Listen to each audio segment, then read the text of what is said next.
నమస్తే friends, welcome to special recipes. ఇవాళ మనము సొరకాయ హల్వా చేయబోతున్నామండి. వెరీ టేస్టీగా తయారీ విధానం చూద్దాం.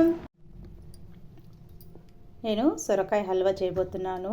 సొరకాయ తీసుకున్నానండి. దీనిపై నుండే తోలంతా తీసేసి నీట్గా చాప్ చేసుకుందాం. చూడండి, సొరకాయ పైన తోలంతా తీసేసాము. ఇది కొంచెం బాగా లేతగా ఉంది. దీన్ని తురుముకుందామండి. చూడండి, ఇలాంటి పెద్ద దాంతో బాగా తురుముకోవాలి.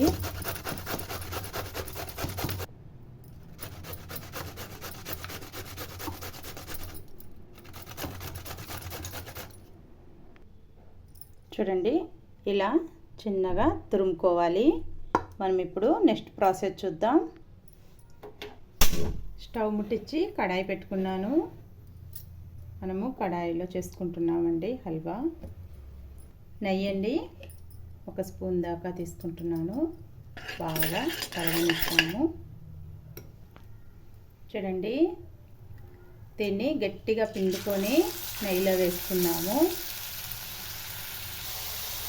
చూడండి, సొరకాయలో వాటర్ ఎక్కువ ఉంటుంది కాబట్టి గట్టిగా పిండి నెయ్యిలో రోస్ట్ చేసుకోవాలి. బాగా కలుపుతానే ఉండాలండి. దీంట్లో వాటర్ అంతా డ్రై అయిపోవాలి. సొరకాయ కూడా నెయ్యిలో బాగా వేగాలండి. ఇంత బాగా వేయించుకుంటే హల్వా అంత టేస్ట్ ఉంటుంది. 10 నిమిషాలు జీరోలో పెట్టి మూత పెట్టేస్తాము. మూత తీసి చూద్దామండి. వావ్, చూసారా ఎంత బాగా నెయ్యిలో రోస్ట్ అయింది. ఇప్పుడు దీంట్లోకి బాగా ఉడికిపోయింది కూడా అండి. నేను 1 గ్లాస్ పాలు కూడా పోసుకుంటున్నానండి. లేకి పాలు పోసుకొని హల్వా చేస్తే చాలా బాగుంటుందండి. ఒక 5 నిమిషాలు ఉడకనిస్తాము మూత పెట్టేసి. చూద్దామండి. చూసారా, పాలు కూడా బాగా డ్రై అయిపోతున్నాయి.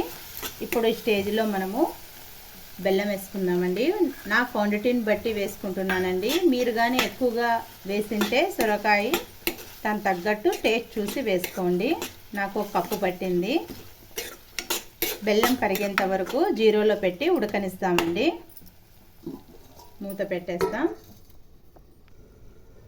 చూద్దామండి.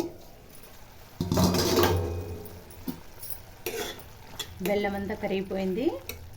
నేను 2 యాలక బుడ్డలు దంచి వేసుకుంటున్నాను.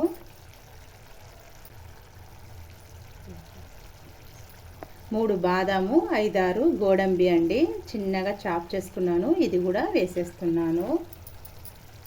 బాగా కలుపుకుందామండి.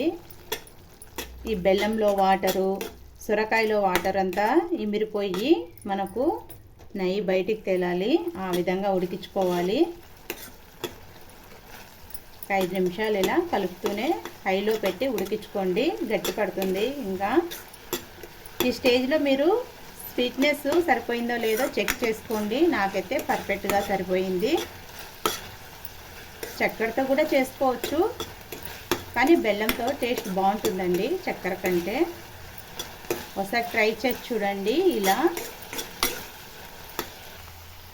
చూడండి, వాటర్ కంటెన్సీ అంతా పోయి నెయ్యి చూసారా బయటికి ఎలా తేలుతుందో.